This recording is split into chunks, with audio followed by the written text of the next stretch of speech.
Good afternoon, this is Dan Russ at Homes Works Investing, where we discuss topics to help the bottom line, which is your pockets. Sometimes for beginners, it can be a pretty daunting process on how to analyze a rental property. The goal of this video is to make it as simple as possible in under 3 minutes.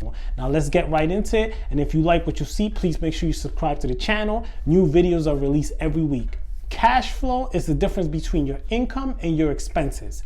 Now, there are many different types of incomes. The most commonly known income is rental income, which is what we'll be focusing on in this video. But there are other incomes as well, such as storage income, laundry income, parking lot income, and many others. Expenses. When dealing with a real estate property, there are many expenses. One of the most commonly known expenses is something known as debt service, or AKA mortgage payment. Your mortgage payment is your principal and your interest. Now, you're also gonna have other expenses like vacancy, property management, repairs, capital expenditure, property taxes, insurance, utilities, and others. Now we're gonna go over each one of those.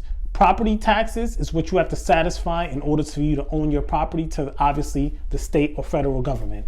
Your insurance is what's gonna protect your property, what's gonna protect your asset.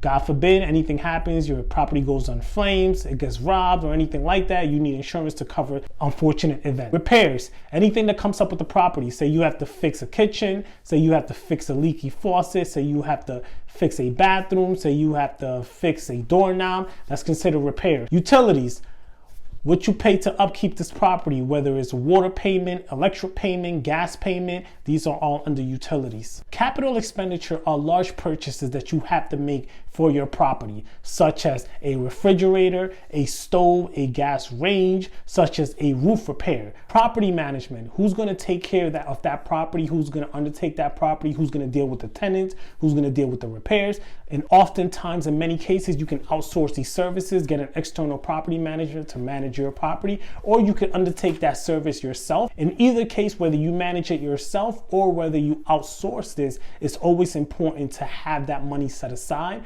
for property management. Vacancy, in an instance that your property is unoccupied, that you don't have a tenant and you're looking for a tenant, during that holding period, that's what's considered your vacancy. So you want to make sure you have money set aside to cover those expenses, because you still have to satisfy your mortgage, your debt payment, your taxes, your insurance, all these other costs. In some areas, vacancies are higher. In some areas, vacancies are lower. You just have to make sure you do your research on the neighborhood. So there you have it. The cash flow is the income minus your expenses. If you like this video, please make sure to hit that like button, and also please make sure to subscribe for related content. Thank you guys, and see you next time.